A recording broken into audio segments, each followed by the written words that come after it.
The United States military generates a staggering amount of paperwork before a single soldier takes a step. Orders cascade down from the president to generals to captains, eventually dictating the exact scheme of maneuver, equipment loadouts, and timing for individual troops gathered around a map. But the moment the operation begins, that highly ordered plan shatters. The weather shifts, a key vehicle breaks down, the enemy responds in a way no one predicted. There is a well-worn saying at West Point: no plan survives contact with the enemy. Outside the military, this exact same dynamic triggers a psychological response known as decision paralysis. As this diagram shows, when a single path fractures into an exponentially multiplying web of complexity and uncertainty, human beings freeze. We make irrational choices. When the real world inevitably deviates from the script, handing people thicker binders full of more detailed rules actually guarantees failure. To solve tactical chaos, the Army developed a concept called commander's intent. It is a crisp, plain-talk statement of the operation's ultimate goal. The exact mechanics might fail, but the desired end state remains the anchor. Herb Kelleher applied this exact military discipline to the corporate world at Southwest Airlines. When an employee suggested adding a chicken Caesar salad, Kelleher posed a simple filter. Does adding that salad help Southwest remain the low-fare airline? If the answer is no, the salad doesn't fly.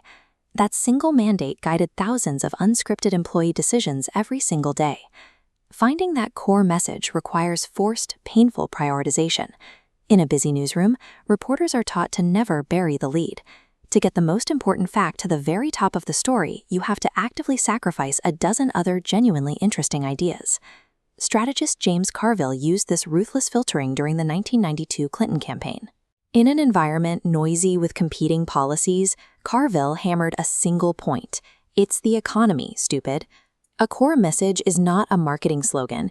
It is a strategic tool that defeats decision paralysis, telling people exactly what to prioritize when the original plan falls apart. There is a widespread assumption that making an idea compact means dumbing it down, stripping away the nuance until you're left with a shallow soundbite.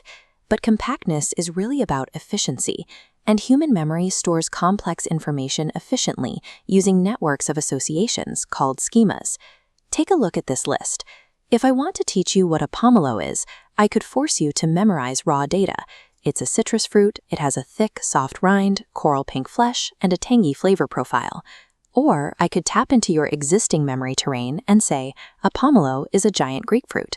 By pointing to a schema you already possess, I transfer a massive amount of nuance in just a few words. Hollywood studio executives use these schemas to greenlight $100 million projects. If you pitch the movie Alien as Jaws on a spaceship, you instantly communicate the claustrophobic aesthetic, the pacing, and the anxiety-ridden set design, all without reading a 120-page script. Disney uses this as a generative analogy for its workforce.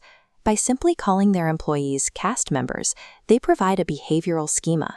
Cast members don't need a manual to know they shouldn't smoke in costume or that they are always on stage when in the park.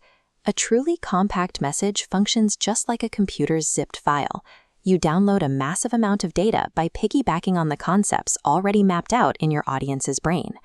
When you intersect a profound core truth with a highly compact delivery, you get the ultimate sticky idea. The proverb.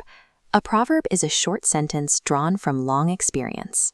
A bird in the hand is worth two in the bush uses vivid, tangible imagery to warn humans against trading a sure thing for a speculative gamble, and it has guided behavior across dozens of cultures for centuries.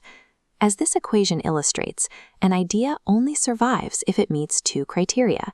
It must be core, and it must be compact.